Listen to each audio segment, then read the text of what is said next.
OTT에서 들어왔는 성경교실 가족 여러분, 안녕하세요. 안녕하세요. 지난 한 주간 동안 잘 지내셨죠? 네. 히브리서를 재미있게 우리가 여행하고 있는데요.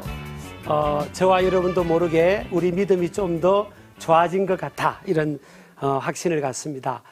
자, 오늘은 주제가 이 고난에 대한 겁니다. 그래서 히브리서는 고난에 대해서 바른 이해를 하는 데서 도와주는 그런 성경 말씀이다. 그래서 고난의 해석학이라, 히브리서를 통한 고난의 해석학 배우기라는 제목으로 여러분과 함께 오늘 12강을 나누려고 그럽니다. 여러분, 고난이란 단어는 뭐 별로 유쾌하진 않죠. 다 고난 받으십시오 이러면 좋아할 사람 어디 있어요. 누구든지 살아가면서 고난, 뭐 역경, 시련, 환난, 이런 뭐 여러 가지 다른 용어들이 있지만 그런 어려움들은 내 삶으로부터 비껴나가기를 원하잖아요. 그래서 성경에 보면 하나님께서 인간을 만들고 나서 우리 인생길에 가시덤불과 엉겅퀴가 있다. 이제 아담과 하와가 에덴 동산에 불순종한 이후에 가시덤불과 엉겅퀴의 인생이 있다는 거예요. 그러니까 가시덤불은 뭐예요? 찌르기도 하고 우리를 얽어매기도 하고, 한마디로 말하면 고난이죠, 고난. 사람이 살아가면서 고난이 있다는 거예요. 고난이 없는 사람이 없죠. 원치 않지만 크고 작은 다양한 고난을 겪는데, 우리가 교회 다니는 분들, 이제 교회 안 다니다가 교회 나와서 믿음을 갖고 또 그러다가 예수님을 구세주로 믿고 영접하고 인격적으로 하나님과 믿음의 관계를 갖는 그 신앙의 출발을 갖게 되면서부터 어떤 기대를 하게 되죠? 하나님을 내가 몰랐다가 하나님을 내 삶의 현장에 이렇게 모시고 나서 예수님을 통해서, 이제 히브리서는 예수 그리스도가 주제거든요.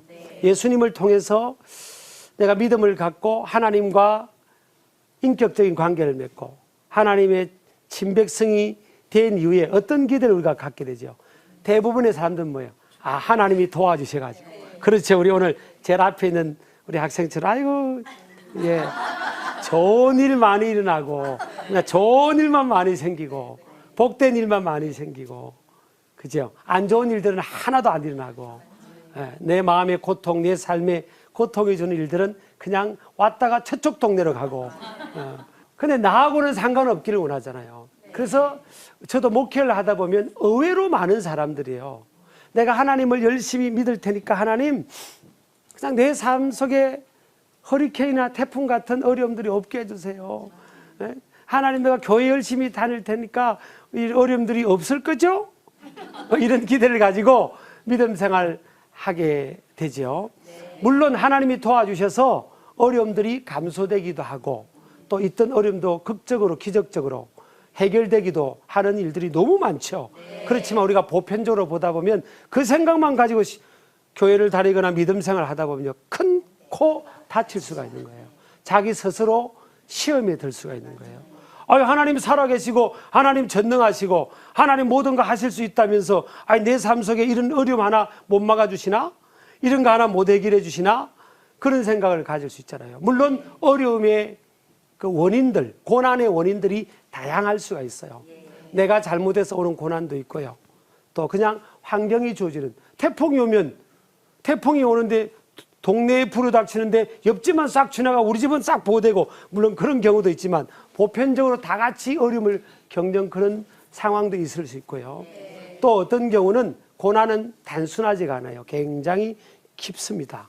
그래서 고난에 대해서 해석하는 그런 성숙한 그런 안목, 퍼스펙티브가 있어야 되거든요. 그래서 오늘 제가 제목을 고난 해석학 이렇게 잡았어요. 그래서 오늘 요 강의를 우리가 듣고요, 여러분이 고난 해석학의 박사학위를 받아가지고 오늘 끝나고 우리 제가 아니라 하나님께로부터 학위 수여를 받아서 내가 고난학만큼은 내가 박사학위다, 그렇게 성숙된 신앙인이 되기를 주의 이름으로 축복합니다.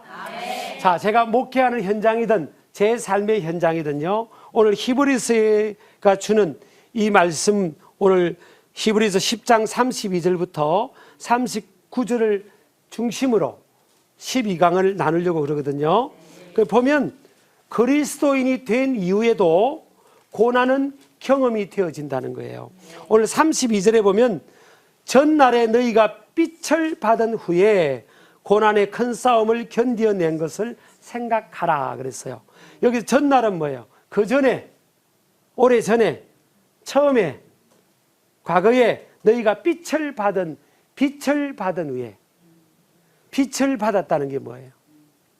빛은 세상의 빛 되시는 예수님을 말하는 거예요. 요한복음 1장 9절에 보면 참빛 곧 세상에 와서 각 사람에게 비추이는 빛이 있었나니, 또 요한복음 8장 12절에 보면 예수께서 또 말씀하여 이르시되 나는 세상의 빛이니 나를 따르는 자는 어둠에 다니지 아니하고 생명의 빛을 얻으리라 그랬어요. 그러니까 예수님은 세상의 빛입니다. 요한복음 9장 5절에도 보면요, 내가 세상에 있는 동안에는 세상의 빛이로다. 자, 오늘 32절 히브리서 32절에 보면 10장 32절에 보면 전날에 너희가 빛을 받은 후에, 이거는 뭐예요? 세상의 빛 되시고 생명의 빛 되시는 예수님이 너희들 마음속에 찾아온 후에, 한마디로 말하면 뭐예요? 예수님을 너희들이 구세주로 믿은 후에라는 거예요. 그런 그 후에 고난의 큰 싸움을 견뎌낸 것을 기억하라. 예수님을 내가 믿고 세상의 빛 되시는 예수님을 믿고 이제 빛의 자녀가 되는데, 오늘 성경이 뭐라고 했어요? 고난의 큰 싸움을 너희가 견뎌낸 것을 생각하라. 전날에, 그 전에 너희들 예수님을 믿고 나서 그 신앙생활의 초기 단계에 있었잖아. 그때 너희들 고난의 큰 싸움이 있었지. 그 큰 싸움이 있었잖아. 그걸 기억해서 하라는 거예요. 왜 기억하라는 거예요? 현재 너희들 지금 또 고난이 있잖아. 과거에 그 고난이 큰 싸움이 있었잖아. 싸움으로 치면 큰 싸움은 고난이 쬐그만한 고난이라는 건가요? 큰 고난이라는 거예요. 여러분, 뭐 큰 고난이라고 따라한다고 해서 올 게 안 오고 안 올 게 오는 것도 아니에요. 너무 겁내지 마세요. 하나님이 다 감당할 힘을 주세요. 죄송합니다. 고난의 큰 싸움, 과거에도 너희들 겪었잖아.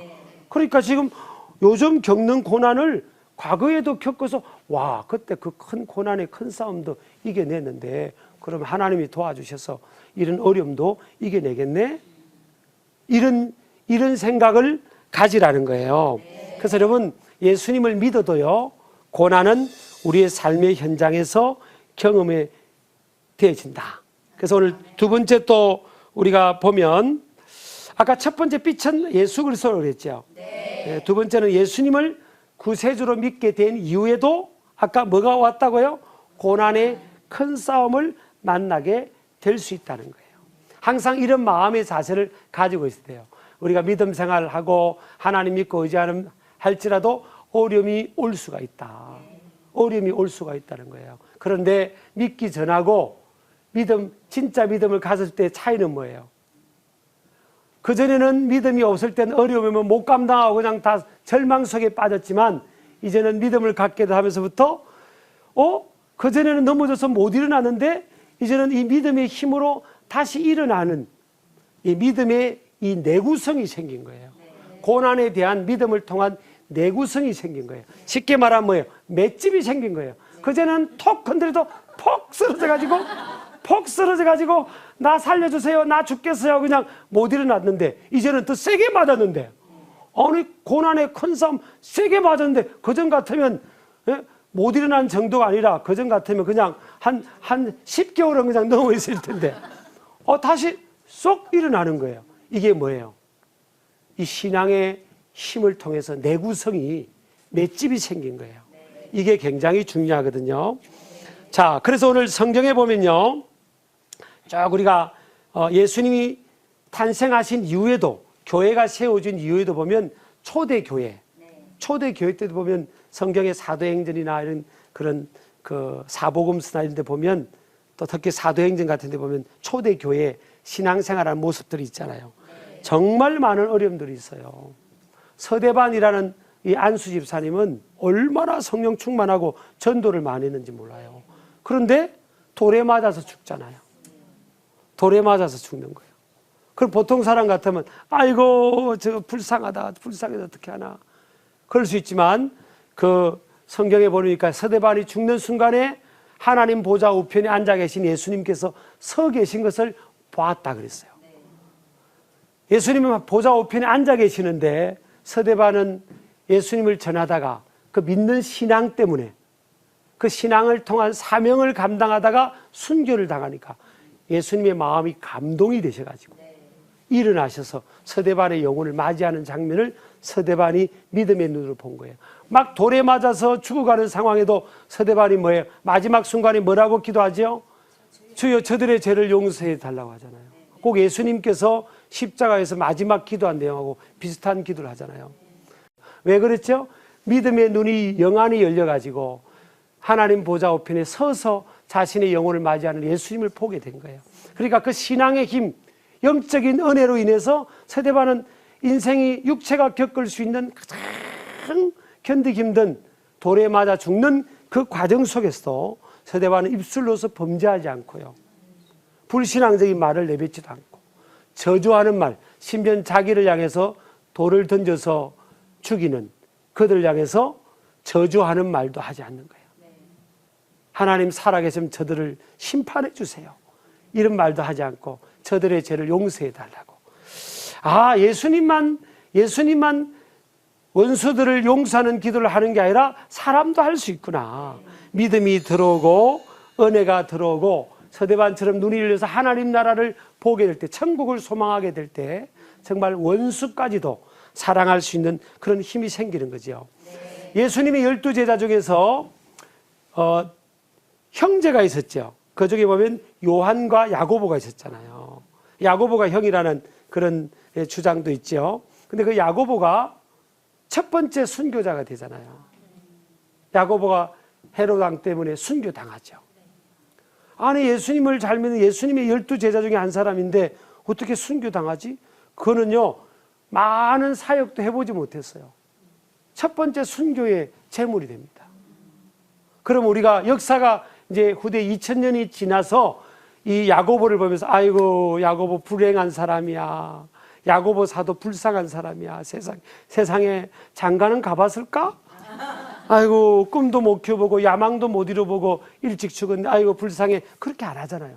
왜? 2000년이 지나서 성경에 기록된 야고보의 순교의 모습을 보면서 아, 야고보는 순교의 첫 열매가 됐구나. 야, 주님 나라 가면 큰 상급이 있겠지. 역사가 그렇게 평가해 주는 게 있거든요.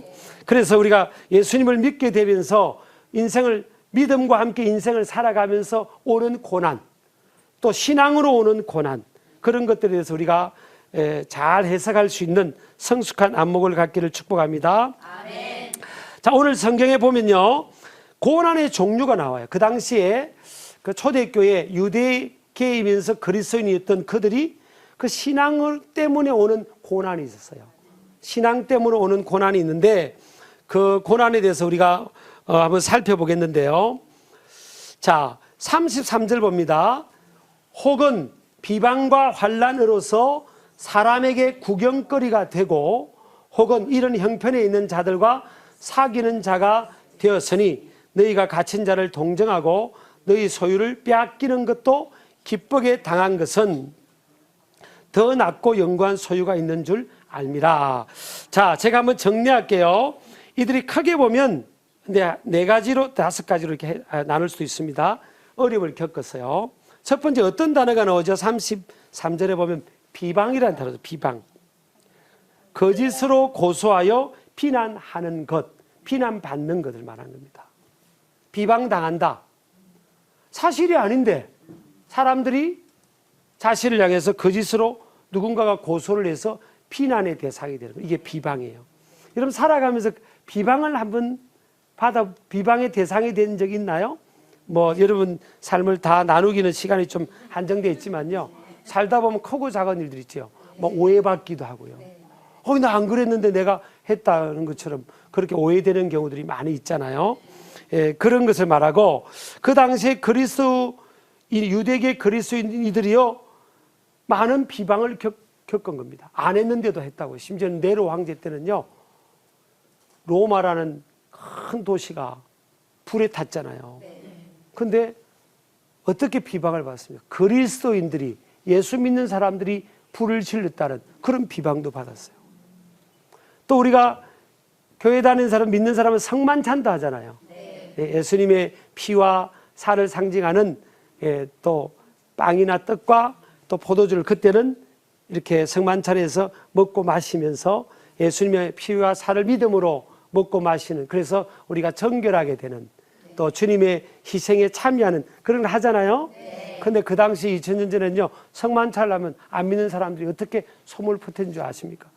교회 다니는 사람, 예수 믿는 사람은 피를 먹는데, 예수님의 피를 믿음으로 우리가 먹는 행위로 포도주를 마시는 그건데, 그들은 피를 먹는다면서 오히려 사실이 아닌 것을 사실인 것처럼 오도해 가지고요, 비난의 대상이 되고 또 핍박과 박해의 대상이 되는 그런 일들이 참 많았죠.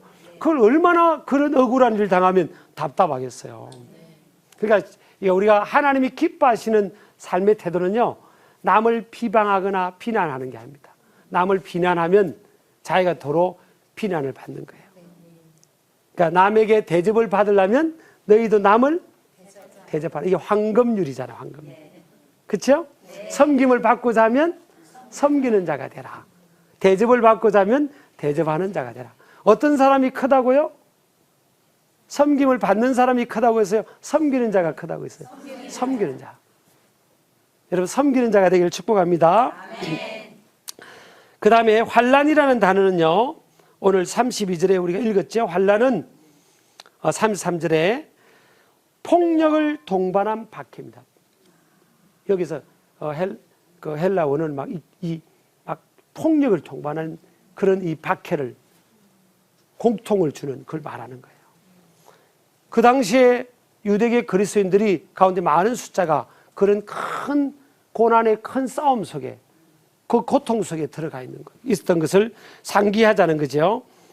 그 다음에 구경거리, 33절 세 번째 보면 사람에게 구경거리가 되고 그랬죠. 헬라로 데아트리조메노이라는 단어인데, 극장, 이 데아트론이라는 것은 명사로 극장이라는 뜻이에요. 극장과 연관된 단어예요. 데아트리조메노이라는 그런 단어는요, 그러니까 공적이고도 공개적인 박해를 말합니다. 사람을 중간에 넣고요, 극장에 한 사람을 세워놓는 것처럼 해놓고 공개적으로 그 사람을 무안을 주고 비난을 하고 또 이 폭력을 쓰고 하는 이런 얘기예요. 얼마나 여러분 이 자존심 상하고요, 마음의 상처와 육체의 고통뿐만 아니라 그런 게 있겠어요. 그 당시에 그리스도인들이 그런 고난을 겪었던 거예요. 네 번째를 보면요, 고난 당한 자와 사귐 이렇게 나와 있어요. 아니, 고난 당한 자와 사귀는 게 뭐가 고난이지? 그럴 수 있을 거예요. 오늘 33절 하반부에 이런 형편에 있는 자들과 사귀는 자가 되었으니 그랬잖아요. 자, 그 당시에 고난 당하는 자들, 감옥에 갇힌 자들, 또 그런 자들과 사귀면 그와 비슷한 동일한 취급을 받았다는 거예요, 그 당시에. 그러니까 고난 당하는 사람이 있으면 다 피하는 거예요. 아이고, 저 사람 나 몰라요. 우리나라도 그렇잖아요. 뻔히 다 알면서 그런 게 있잖아요. 우리가 요즘 이렇게 정치계나 이렇게 누가 어떤 이렇게 수사 대상이 됐단다 그러면 저 사람 만난 적 있습니까? 아니요. 아예 모른다 해야, 안다고 하면 불이익을 당할까봐 모른다는 거예요. 대부분 사람 심리가 그런 거예요. 더구나 그 당시는 지금처럼 이게 법을 집행하는 과정이 덜 성숙할 때 있잖아요. 2000년 전이니까. 누가 갇혔다, 범죄자 취급을 당한다면 막 다 돌아서는 거예요. 나 몰라요, 저 사람. 그러는데 그 당시에 유대계 그리스도인들은 뭐예요? 하나님 나라에 소망이 있고 믿음이 있기 까닭에 그들을 고난 당하는 자, 갇힌 자들과 사귀는 자가 된 거예요. 찾아가서 위로해 주고요, 또 찾아가서 위로해 준 겁니다. 갇힌 자들, 억울한 자들, 남에게 심지어는 손가락 받는 자들일지라도 그들과 함께하는 마음을 가지라는 겁니다. 그게 오늘 그 당시에 그리스도인들, 그거로 인해서 자신이 불이익을 당한다 할지라도 약한 자의 편에 서서, 갇힌 자의 편에 서서 그들과 함께 친구가 되어주라. 외로운 자의 친구가 되어주라는 겁니다. 이게 이제 우리가 이거는 뭐예요? 사서 고생하는 거죠. 사서 고생하는 거잖아요. 모른 척하면 자기가 고생 안 당할 수도 있는 거 아니에요. 그렇죠. 그래서 여러분, 우리가 이 땅에 살아가는 삶에 있어서의 이 고난의 문제는요, 굉장히 다양하고 깊은 의미가 있기 때문에 쉽게 누가 고난 당하면 표표적으로 해석하면 안 되는 거예요. 에이, 저 사람 잘못했으니까 그렇겠지 뭐, 인간보겠지 뭐, 심는 대로 그들은 거지 뭐, 에이, 어려움, 자기는 어려움 없나요? 그런 생각이요, 가까이는 우리 안에서 또 밖에서 너무 많은 거예요. 어려움을 겪으면 저 사람, 아유, 저 사람 상대할 사람 못 되는구나. 아이고, 에이, 상대할 그게 못 돼. 에이, 제수복을 입었잖아. 아이, 에이, 내 친구 아니에요. 친구 있던 사람도 내 친구 아니라는데. 그리스도인들은 뭐예요? 친구가 되어준다는 거예요. 이것은 무슨 고생이죠? 사서 고생하는 거예요, 사서. 여러분, 인생이요, 가만히 보면 그런 특정한 공간에, 폐쇄된 공간에 있는 사람들만 그 죄수가 아니에요. 우리 인생이 다 보면요, 하나님 앞에 죄인이고 또 고독하고 외롭고 다 그런 존재예요. 그러니까 누군가가 이렇게 친구가 필요한 거예요.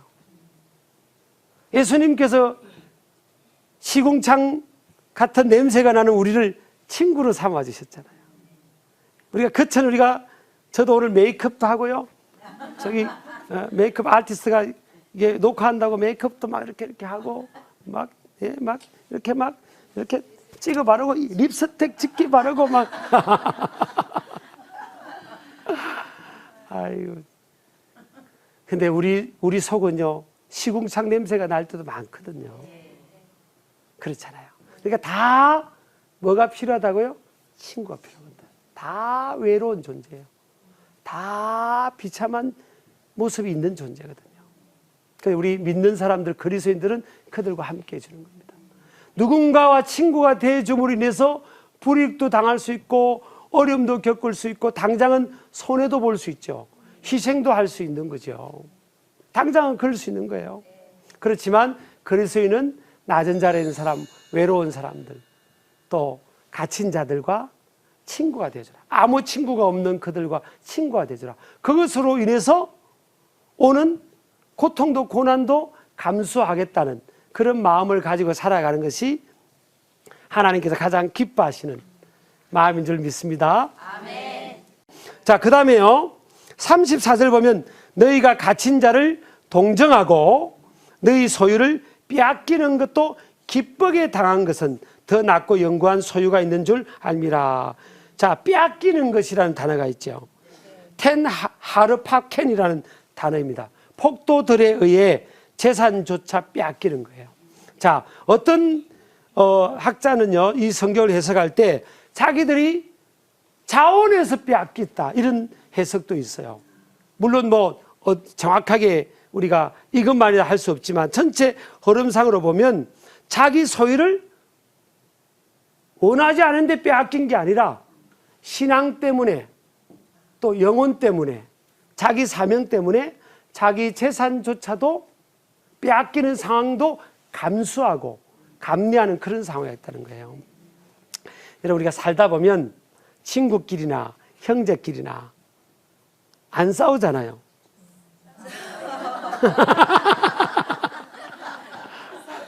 아니, 나 우리 여기 오늘 들어왔는 성경교실 오신 우리 학생분들은 인상이 좋아가지고 안 싸우실 것 같아요. 근데 여러분, 가만히 보면요, 형제끼리, 물론 그냥 약간 뭐 짜증내고 이런 게 아니라 어떤 형제끼리는 진짜 덩지는 경우도 있더라고요. 친구끼리도 덩지는 경우가 있어요. 그렇게 그런 경우를 보면요, 딱 그 이유가 하나예요. 뭔지 아세요? 돈. 대부분 돈 때문이더라고요. 우리 현대인들의 마음속에 가장 중요한 것이 우리도 모르게 돈이 돼버린 거예요. 믿는 사람들의 마음속에 가장 중요한 가치가 하나님의 나라가 되어야 되는데, 하나님과 예수님이 되어야 되는데, 또 에리 프롬이 그런 말을 했잖아요.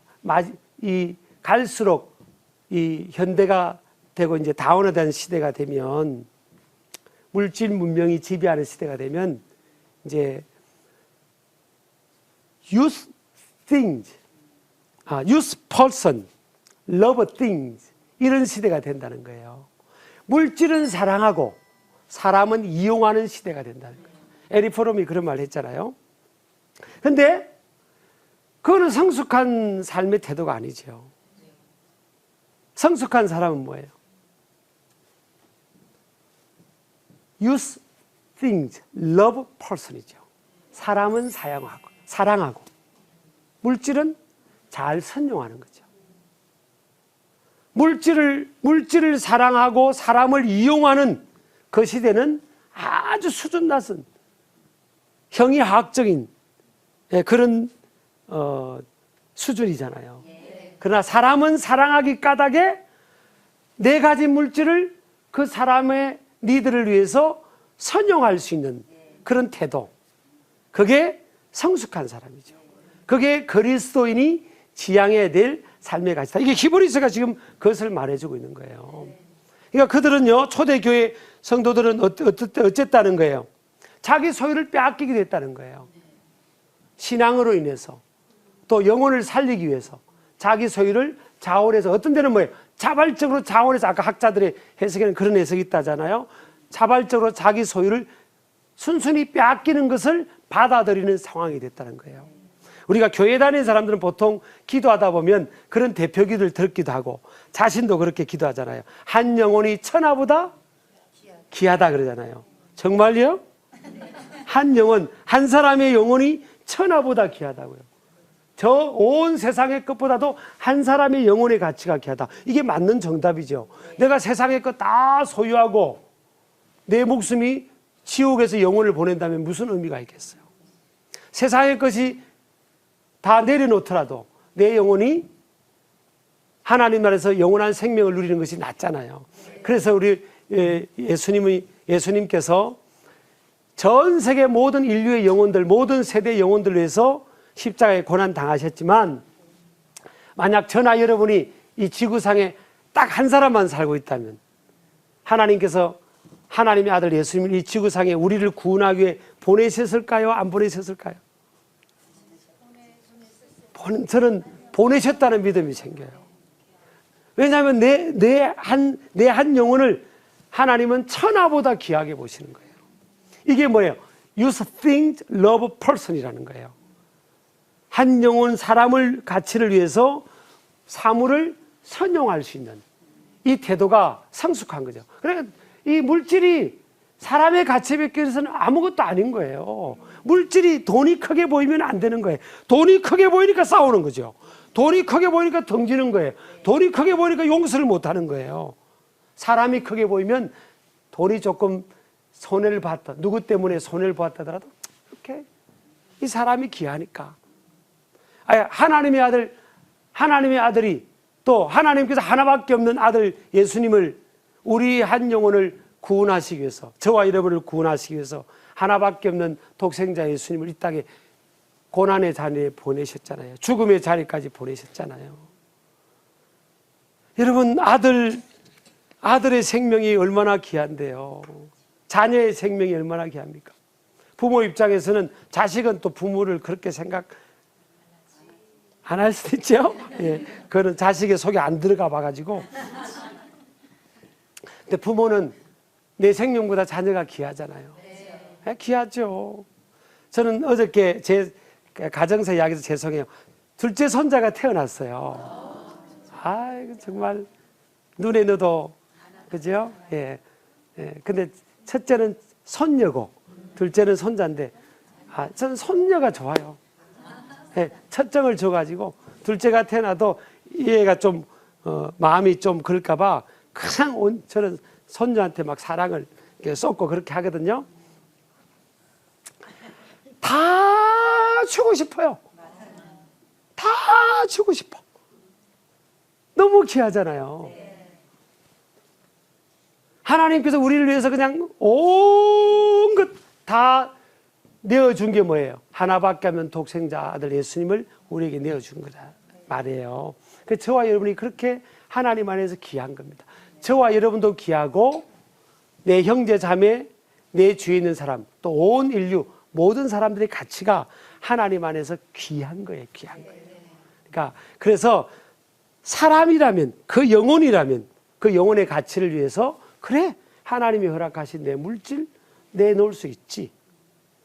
내놓으라고 안 할 테니까, 내놓으라고 안 할 테니까 반응은 보여주세요. 그래서 가치관을 분명히 해야 되는 거예요. 내 삶의 프라이오리티, 우선순위. 내 삶, 내가 가장 중요하게 생각하는 게 뭘까? 아니, 우리가 겉으로 말고 깊이 우리가 한번 묵상해 보자고요. 하나님 앞에서, 또 우리가 진리 앞에서, 내 양심 앞에서 한번 점검해 보자고요. 내가 가장 가치 있게 생각하는 게 뭘까? 초대 그리스도인들은요, 그것을 믿음, 하나님 나라, 영혼, 사명, 이웃, 이웃의 영혼, 그런 것에 가치를 두었던 겁니다. 그래서 그것을 빼앗기는 것도 기쁨으로 감수하고 감내할 수 있었다는 거예요. 그래서 시편 34편 19절에 보면요, 의인은 고난이 많으나 여호와께서 그의 모든 고난에서 건지시는도다. 아, 하나님 믿는 사람, 예수님 믿는 사람도 어떤 연유이든지 간에 살아가면서 고난이 많구나. 안 믿는 사람은 고난이 없는 게 아니고, 안 믿는 사람도 많고 믿는 사람도 고난이 많고, 성경이 그렇게 되어 있으니까. 그러나 여호와께서 그의 모든 고난에서 건지신다고 했으니까, 아, 의인이라는 것은 뭐예요? 이 인격적 수양이 많이 된 사람을 말하는 게 아니고, 여기서 의인은 믿음의 사람을 말하는 거죠. 그래서 오늘 우리 히브리서 10장 38절 보세요. 나의 의인은 믿음으로 말미암아 살리라. 여기서 나의 의인은 뭐예요? 믿음 있는 사람, 믿음으로 사는 사람. 믿음으로 사는 사람의 삶에도 고난이 많지만 하나님께서 뭐예요? 그 모든 고난에서 건져주신다. 고난을 감당할 수 있는 힘과 능력과 지혜와 용기를 주시는 거예요. 그래서 오뚜기처럼 일어날 수 있는 거예요. 믿음의 사람은요, 그래서 잘 그 어떤 어려움 속에서도 감당하는 그런 모습이 되는 것을 믿으시기 바랍니다. 그래서 고난을 극복하는 자세가 오늘 히브리서 10장에서 보여주고 있어요. 첫 번째는 제가 몇 가지를 정리해서 5가지로 정리해 드릴게요. 첫 번째는 과거의 근원 고난 극복기, 근원 고난 극복 상황을 되돌아보라는 거예요. 과거에 내 어려움이 있을 때 나는 어땠지? 아, 그때 나 죽을 것 같았는데 견뎌서 지금까지 왔네? 아, 하나님의 은혜로 신앙의 힘으로 또 하나님이 도와주셔서 여기까지 살아왔네? 그때는 막 죽을 줄 알았는데, 아, 그렇다면 이 현재 어려움도 하나님 안에서 이겨내겠지? 또 나중에 어느 미래의 시점에 가면 그때는 이 현재가 뭐가 돼요? 과거가 되는 거잖아요. 아, 그때도 죽을 것 같았는데, 막 나는 막 죽을 것 같았는데, 그때도,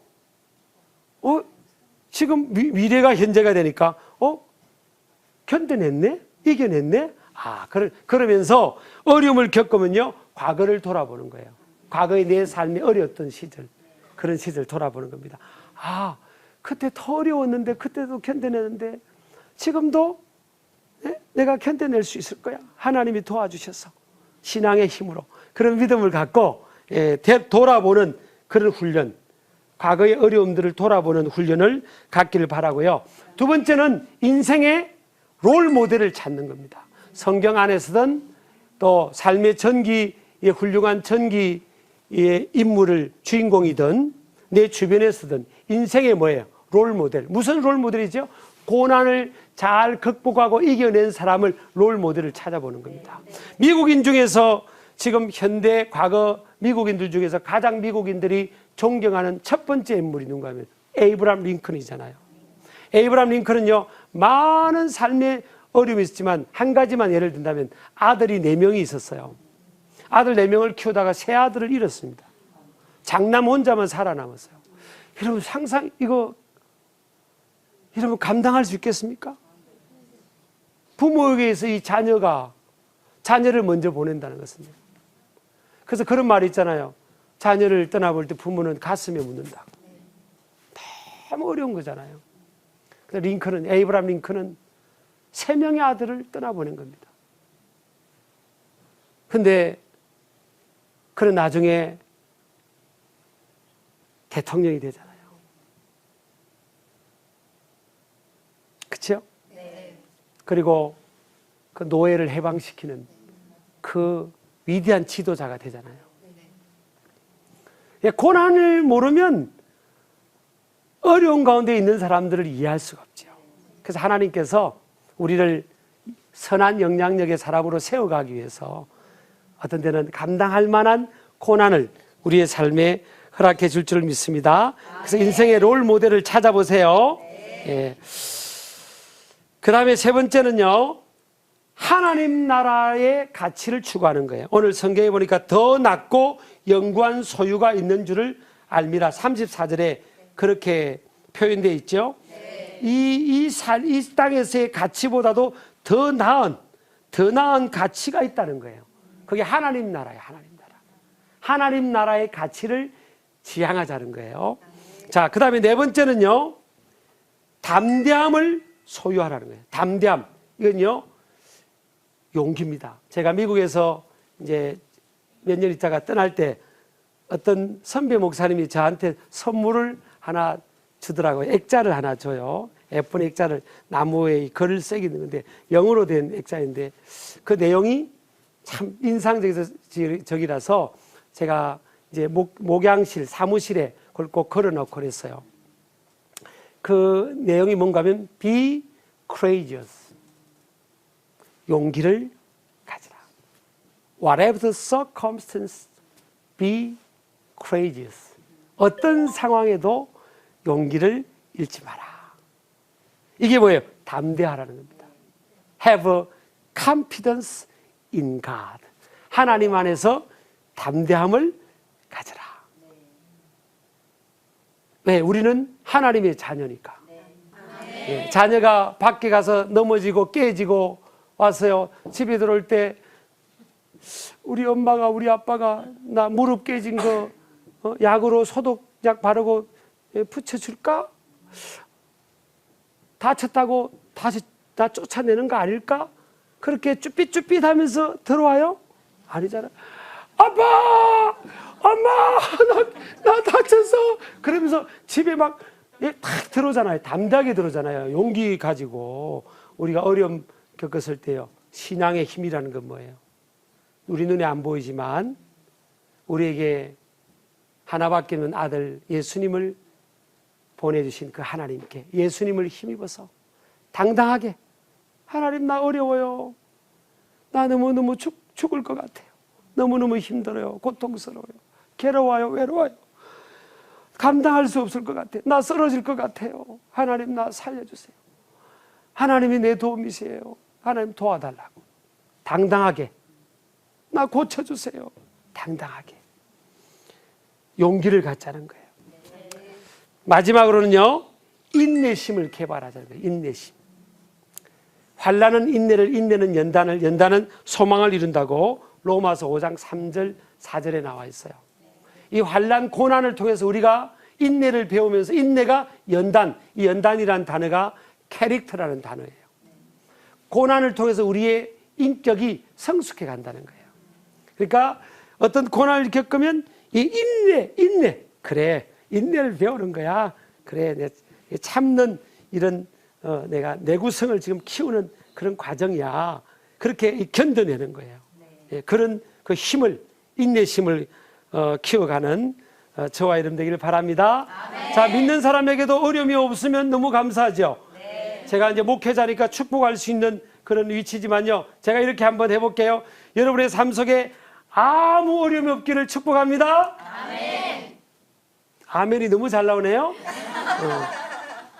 그러나 아무 어려움이 없지는 않을 거예요. 네. 여러분의 어려움이 있을지라도 하나님께서 그 어떤 어려움일지라도 그 어려움을 감당할 수 있는 힘과 능력과 지혜와 용기와 인내심을 주실 줄을 믿습니다. 우리 그 메시지에 더 크게 아멘 할 수 있는 성숙한 우리 그리스도인 되기를 주의 이름으로 축복합니다. 오늘 우리 12번째 우리 강의는요, 히브리서를 통한 고난 해석하기. 이제 우리 이걸 잘 고난에 대해서 잘 이해해서 고난 문제만큼은 박사학위를 받기를 주의 이름으로 축복합니다. 네, 감사합니다.